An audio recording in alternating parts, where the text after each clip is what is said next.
Hello friends, कैसे हैं आप सब। उम्मीद है आप सब अच्छे होंगे और आपकी सीटेट की प्रिपरेशन अच्छे से चल रही होगी। फ्रेंड्स, आज हम करने वाले हैं मैथमेटिक्स के 30 क्वेश्चंस। तो आइए स्टार्ट करते हैं अपने क्वेश्चंस को।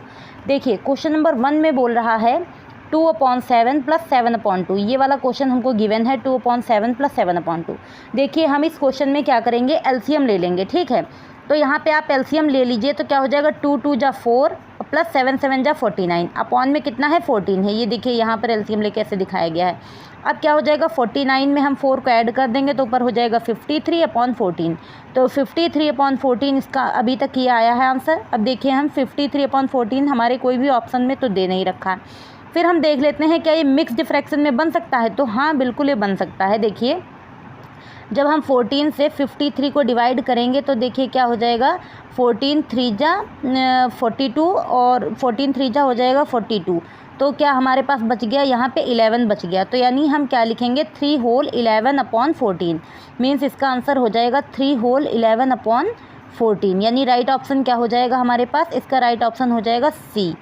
इसका राइट ऑप्शन हो जाएगा हमारे पास सी। इस तरीके से हमने इसका आंसर देख लिया। अब देख लेते हैं हम क्वेश्चन नंबर 2। देखिए, क्वेश्चन नंबर 2 में हमसे बोल रहा है कि निम्नलिखित में से अवरोही क्रम में व्यवस्थित कीजिए। अवरोही क्रम मतलब क्या होता है कि बड़े से छोटे की तरफ। तो इसमें से हम देख लेंगे कौन से ऑप्शन में हमारा बड़े से छोटे की तरफ को हो रहा है अवरोही क्रम में। तो देखिए, हमारा ऑप्शन नंबर हम ए देख पा रहे हैं कि ए में क्या है, 20.2 2.20 2.022 फिर 2.02 2.002 और 0.22। तो देखिए, यही वाला ऑप्शन जो हमारा बन रहा है, इसमें क्या हो रहा है, हमारा बड़े से छोटे की तरफ को जा रहा है। मीन्स ए इसका राइट ऑप्शन हो जाएगा। अब देखते हैं हम क्वेश्चन नंबर 3। तो देखिए, क्वेश्चन नंबर 3 में हमसे क्या बोल रहा है, 4 5 6 के सबसे छोटे सारगुणज। तो देखिए, यहाँ पे सबसे छोटे सारगुणज बोला है, मीन्स लीस्ट कॉमन मल्टीपल। तो यहाँ पर क्या हम इसका निकाल लेंगे, एलसीएम निकाल लेंगे। देखिए, 4 5 6 का जब हम एलसीएम लेंगे तो हमारे पास 60 आंसर आएगा। ठीक, आ गया। अब देखिए, आगे हमसे बोला है 5 6 और 10 का आपको सबसे छोटे सारगुणज लेना है। मीन्स इसका भी लिस्ट कॉमन मल्टीपल लेना है। तो 5 6 और 10 का जब लिस्ट कॉमन मल्टीपल लेंगे आप तो वो भी 30 आ जाएगा। तो अब इनके बीच में क्या बोला है, अंतर बोला है हमसे करने के लिए। तो अंतर मीन्स होता है कि डिफरेंस, मतलब हमको माइनस करना है। तो देखिए, पहले आया था 60 60 - 30 हम करेंगे तो आंसर हमारे पास क्या आ जाएगा, 30 आंसर आ जाएगा। मीन्स हमारा ए ऑप्शन यहाँ पर राइट हो जाएगा। मीन्स ए ऑप्शन यहाँ पर हो गया इसका आंसर। अब देखते हैं हम क्वेश्चन नंबर 4। तो देखिए, क्वेश्चन नंबर 4 में कह रहा है 5 अंकों वाली सबसे छोटी संख्या तथा 3 अंकों वाली सबसे बड़ी संख्या। तो देखिए, जब भी हमें 5 अंकों वाली सबसे छोटी संख्या लिखनी है, हम क्या लिखेंगे, 1 और फिर बाद में कितने जीरो, 1 2 3 4 जीरो लगा दिए, 5 अंकों वाली सबसे छोटी संख्या हो गई। और दूसरी क्या हमें लेनी, 3 अंकों की सबसे बड़ी संख्या। तो 3 अंकों की सबसे बड़ी संख्या 999 हो गई। इन दोनों का डिफरेंस ले लीजिए, मीन्स माइनस कर दीजिए, आपके पास आंसर आ जाएगा। आंसर क्या आ रहा है, सी आंसर इसका आ जाएगा। ठीक, अब देखते हैं हम क्वेश्चन नंबर 5।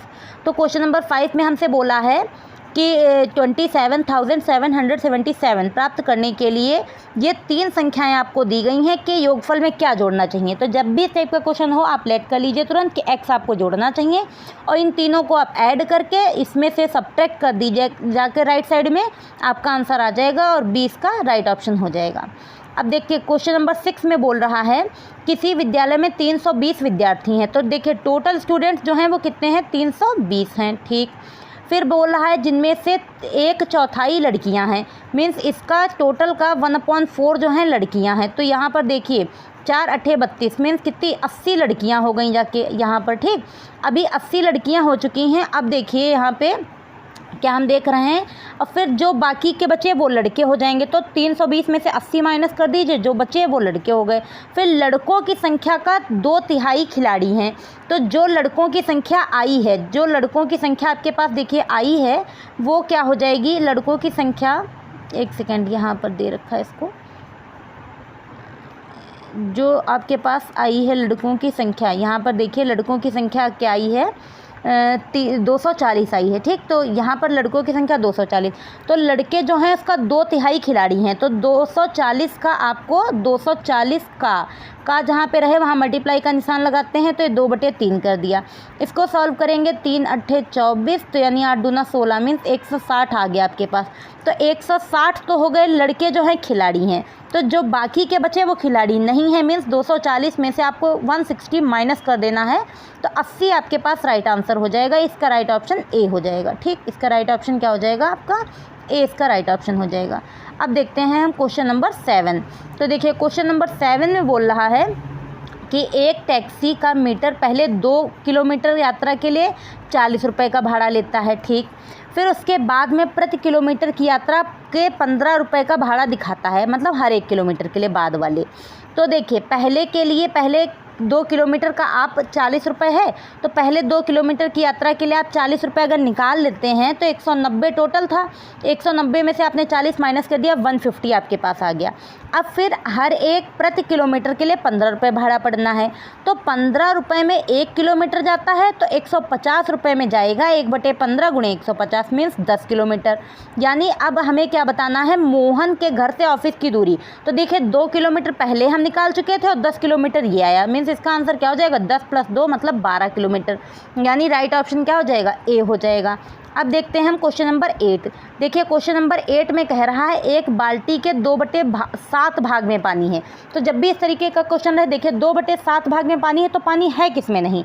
1 - 2/7 कर दीजिए, तो यानी 7 - 2/7 मीन्स 5/7 में पानी नहीं है।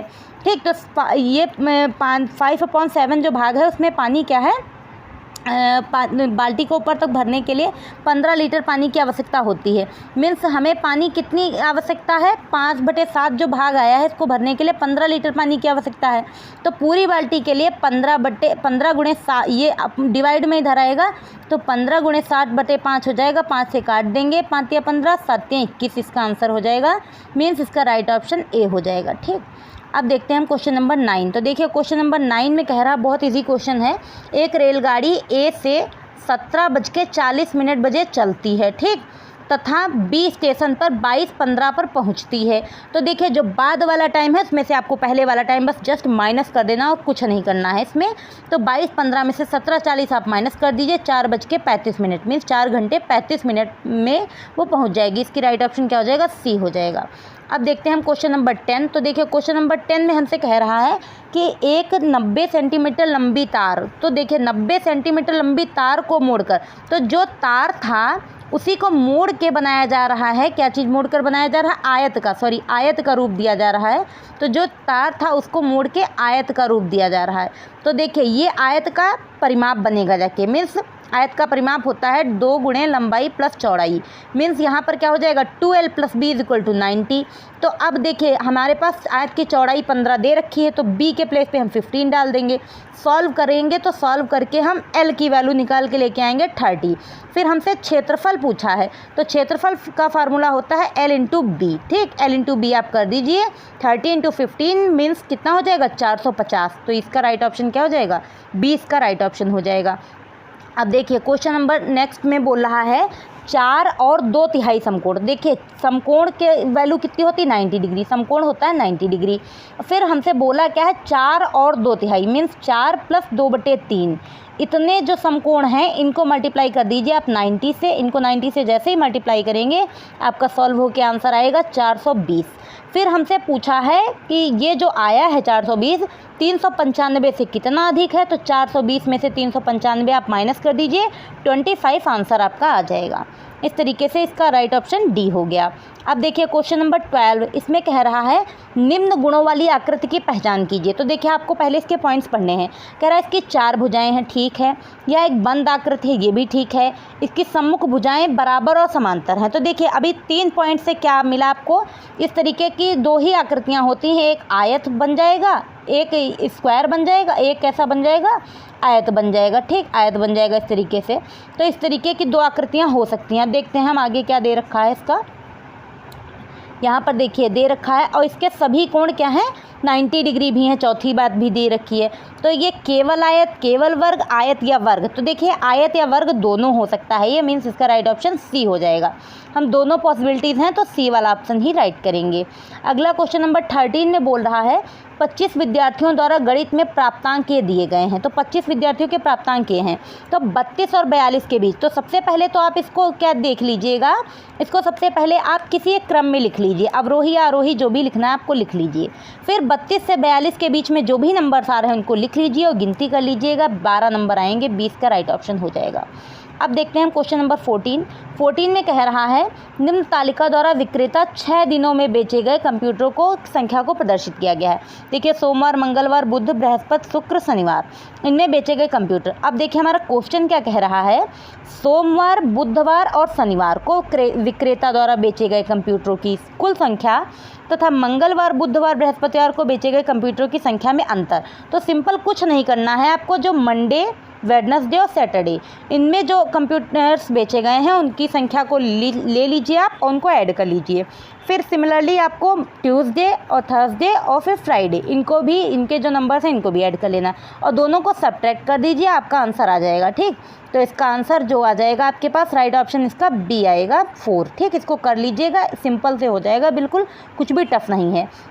अगला क्वेश्चन नंबर 15 में कह रहा है निम्न पैटर्न का अवलोकन कीजिए। तो देखिए क्या पैटर्न बन रहा है, पहले में 1 = 1, फिर 3 + 5 = 8। तो देखिए पहला बना 1, फिर 3 5, फिर 7 9 11। कुछ आपको समझ में आ रहा होगा, क्या समझ में आ रहा है, 1 3 5 7 9 11 इस तरीके के जो नंबर्स बनना है ये क्या है, विषम संख्याएं हैं। ठीक, एक तरीके से विषम संख्याएं हैं ये। तो देखिए 19 तक की दी गई हैं और यहाँ पर देखिए पहले 1 ली गई, फिर 2 ली गई, फिर 3 ली गई, यहाँ फिर ये 4 ली गई। अब की बार कितनी ली जाएंगी, 5 ली जाएंगी। यानी आपको कौन कौन सी ले लेनी है, इस बार आपको ले लेनी है 21 22 23 21 22 नहीं 21 23 25 27 19 इनको सबको लेके आप ऐड कर दीजिए, 125 आंसर आ जाएगा, राइट ऑप्शन सी हो जाएगा। ठीक है, अब ये पैटर्न आपको समझ में आ गया होगा।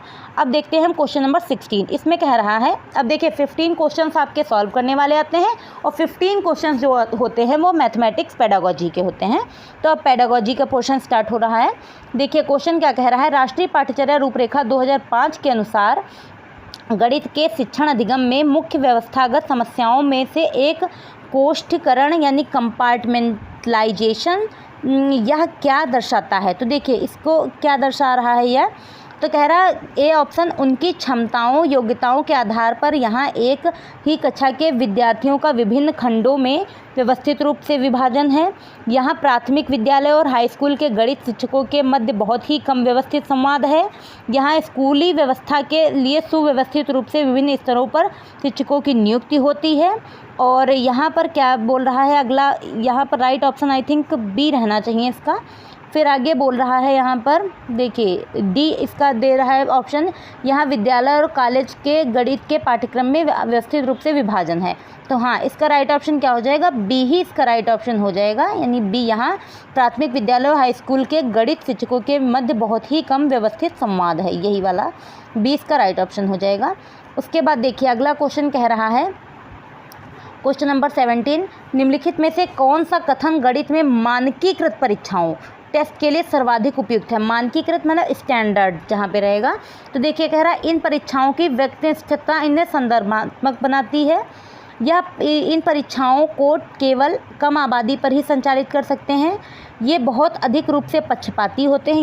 ये बच्चों की क्षमता का समग्र चित्र प्रस्तुत नहीं करते हैं। तो देखिए यहाँ पर कह रहा मानकीकृत, देखिए स्टैंडर्ड वाली बात जहाँ पे आएगी तो थोड़ा कम अच्छा माना जाता है ये टेस्ट। तो ये बच्चों की क्षमता का समग्र चित्र प्रस्तुत नहीं करते हैं, यानी इसका राइट ऑप्शन डी हो जाएगा। एक चीज़ आप समझिएगा, सीटेट के जो भी क्वेश्चंस के ऑप्शंस होते हैं जहाँ केवल वर्ड रहे, इस तरीके की वर्ड्स हैं वो क्या होते हैं, निगेटिव ऑप्शन माने जाते हैं, उनको कभी भी आप सही नहीं कीजिएगा। अगला क्वेश्चन नंबर 18 कह रहा है एक बच्चा जोड़ और घटाव के प्रश्न निम्नलिखित प्रकार से करता है। 6 में से 3 गया 4 गया, 6 + 4 10, 2 + 7 9 और 9 - 7 यानी 3। तो देखिए उसने जोड़ा तो हर बार सही है, देखिए 6 4 10 जोड़ा ये भी सही जोड़ा, 7 2 9 जोड़ा ये भी सही जोड़ा, बट उसने घटाया हर बार गलत है। तो यहाँ पर देखिए वो पूछ रहा है कि उसके पास वो किस वाली अवधारणा का गलत अनुप्रयोग कर रहा है। तो देखिए स्थानीय मान का कोई मतलब है नहीं यहाँ पे। समानुपातिकता यानी प्रोपोर्शनलिटी ये भी नहीं है। काउंटिंग बैकवर्ड यानी पश्चगामी या पश्च गिनती करना, यही चीज़ हो सकती है यानी, और फिर संख्यांक या संख्याओं का बोध, ये भी नहीं है। सी इसका राइट ऑप्शन हो जाएगा, यानी बैकवर्ड जो काउंटिंग बैकवर्ड है ये वाला तरीका वो गलत अनुप्रयोग कर रहा है, यानी सी इसका राइट ऑप्शन हो जाएगा। अब क्वेश्चन नंबर 19 देख लीजिए आप। इसमें कह रहा है कि निम्नलिखित में से कौन सा गणित में आकलन के लिए सबसे कम प्रासंगिक है। कम प्रासंगिक यानी निगेटिव में आपसे पूछा है तो देखिए, गणितीय दक्षता के पृथक संघटकों का परीक्षण कीजिए करने के बजाय महत्वपूर्ण मूल्यवान पहलुओं के, और फिर कह रहा जो महत्वपूर्ण हो उसे मापिए, उसे नहीं जो मापने में सरल हो। गणितीय समझ के आकलन में खुले सिरे वाले प्रश्न भी महत्वपूर्ण होते हैं। आकलन को शिक्षक और अधिगमकर्ताओं की प्रतिपुष्टि प्रदान करनी चाहिए। तो देखिए यहाँ पे सबसे कम प्रासंगिक पूछा था, तो सबसे कम प्रासंगिक ऑप्शन ए है, यानी गणितीय दक्षता के पृथक संघटकों का परीक्षण कीजिए बजाय उसके महत्वपूर्ण पहलुओं के। देखिए महत्वपूर्ण पहलू को अगर आप छोड़ रहे हैं तो ये तो बात ठीक नहीं है, यानी इसका राइट ऑप्शन ए हो जाएगा। अब देखिए क्वेश्चन नंबर 20 क्या कह रहा है। प्राथमिक स्तर पर गणित शिक्षण हेतु गणितीय खेल के उपयोग का कौन सा सबसे अच्छा उदाहरण होगा। पहला है बच्चों को संख्या या अंक लिखे हुए कुछ खिलौने देकर स्वयं खेलने की अनुमति देना।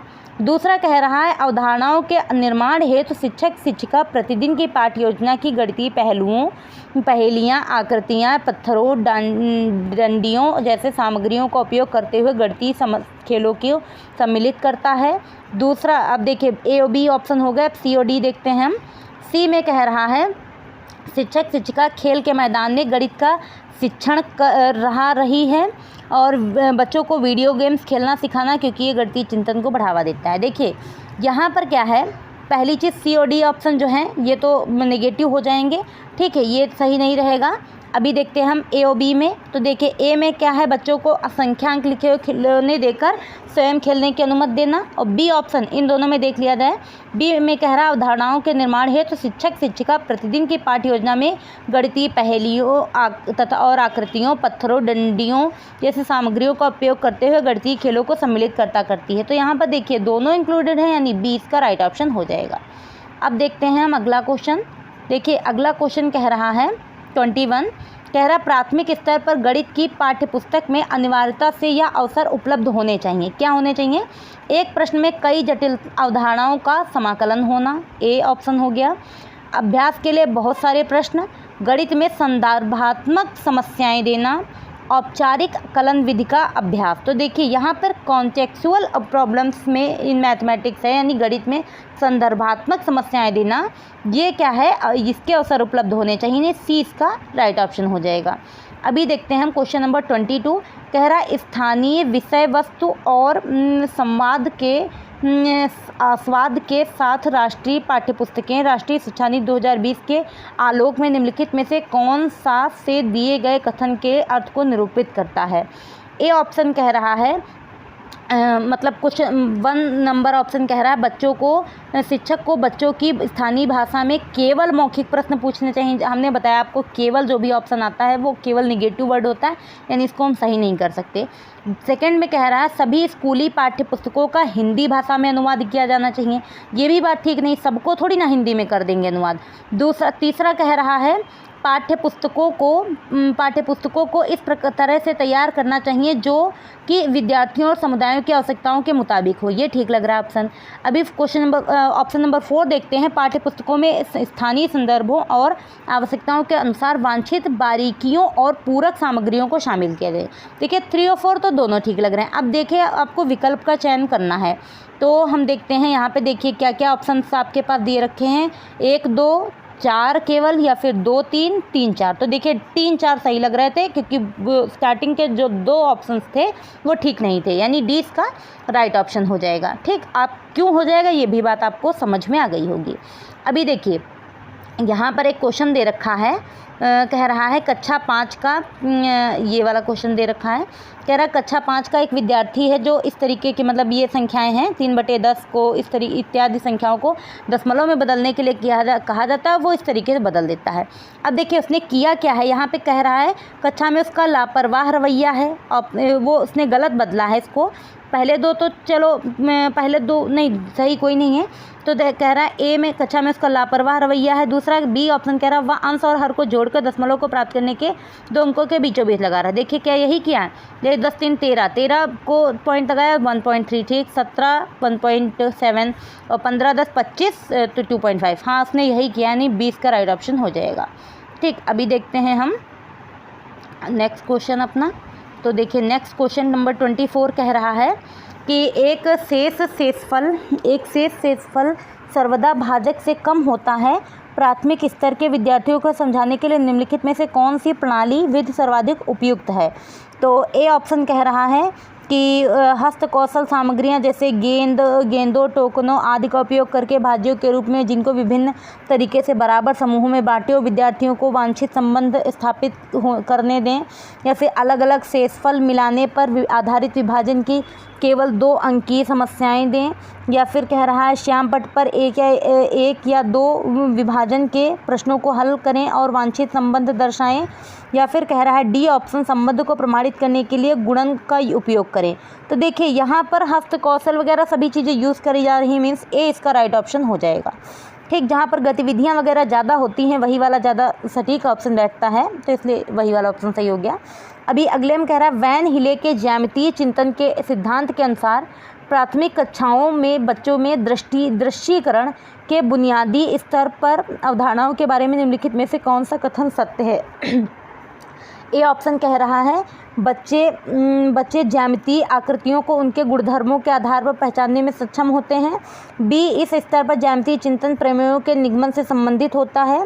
सी में बोल रहा है बच्चे ज्यामितीय आकृतियों को उनके स्वरूप दिखावट के आधार पर पहचानने में सक्षम होते हैं। डी ऑप्शन कह रहा है इस स्तर पर ज्यामितीय चिंतन सम ज्यामितीय आकृतियों की परिभाषाओं से संबद्ध होता है। तो देखिए यहाँ पर क्या है, बच्चे ज्यामितीय आकृतियों को उनके स्वरूप और दिखावट के आधार पर पहचानने में सक्षम होते हैं, यही इसका सी ऑप्शन सही हो जाएगा। और वैन हिले का जो ज्यामितीय चिंतन स्तर है ये हमने अपने एक वीडियो में बहुत अच्छे से डिटेल्ड में बताया है, आप उस वीडियो को जाके देख सकते हैं। जो ये प्लेलिस्ट बनी हुई है सीटेट की, यहाँ से आपको वीडियो मिल जाएगा।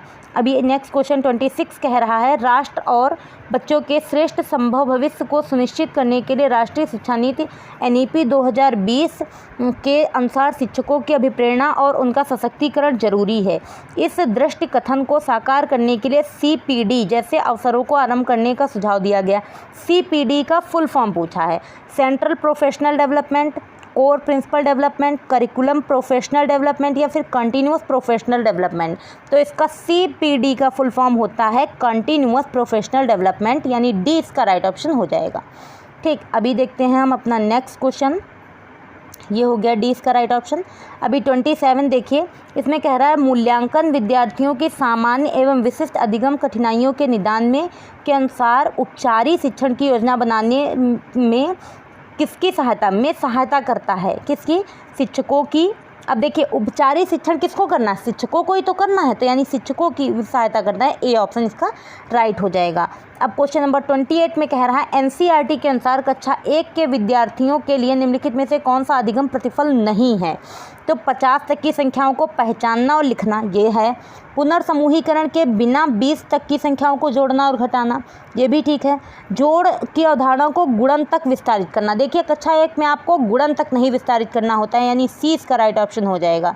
ठीक, अभी क्या नेक्स्ट क्वेश्चन देखते हैं 29 में कह रहा है कक्षा 5 के एक शिक्षक श्री जोसेफ ने भिन्न को दर्शाने के लिए एक वृत्त का चित्र बनाने और उसे छायांकित करने का क्रियाकलाप दिया। श्री जोसेफ ब्रूनर के सिद्धांत के किस मोड प्रकार का उपयोग कर रहे हैं। तो देखिए वो दृश्य मापिता का उपयोग कर रहे हैं, यहाँ पर बी इसका राइट ऑप्शन हो जाएगा। अब देखते हैं हम अपना आज का लास्ट क्वेश्चन, कह रहा है निम्नलिखित में से कौन सा कथन सत्य नहीं है। तो यहाँ पे कह रहा है आकृतियों का परिमाप समान किंतु क्षेत्रफल भिन्न हो सकता है। A option. फिर कह रहा है आकृतियों का क्षेत्रफल समान किंतु परिमाप भिन्न हो सकता है। एक से अधिक आकृतियों का क्षेत्रफल समान हो सकता है। किसी आकृति के आयामों को जाने बिना उसके आकृतिक आयतन का अनुमान नहीं लगाया जा सकता। तो हमसे पूछा था कौन सा कथन सत्य नहीं है, तो यहाँ पर देखिए डी ही ऑप्शन जो है वही सत्य नहीं है। किसी आकृति के आयामों को जाने बिना उसके आयतन का अनुमान नहीं लगाया जा सकता। यही जो ऑप्शन है ये चीज़ क्या हो जाएगा, डी इसका राइट ऑप्शन हो जाएगा। इस तरीके से आज के हमने ये अपने 30 क्वेश्चंस देख लिए, पूरी सीरीज़ को हमने आज की कंप्लीट कर लिया है। आप पूरे वीडियो को बिना स्किप किए हुए देखिएगा, आपको अच्छे से समझ में आएगा। अब कल देखेंगे हम इसके आगे के 30 क्वेश्चंस। तब तक के लिए आप पढ़ते रहिए अपना, और अगर वीडियो अच्छी लग रही है, पढ़ने में अच्छे से समझ में आ रहा है, या फिर कोई सजेशन है तो आप कमेंट करके हमको सजेशन दे सकते हैं। और अगर वीडियो हमारी अच्छी लग रही है तो प्लीज़ हमारी वीडियो को, नए हैं तो सब्सक्राइब कर लीजिएगा, लाइक शेयर एंड कमेंट कीजिएगा। Thank you.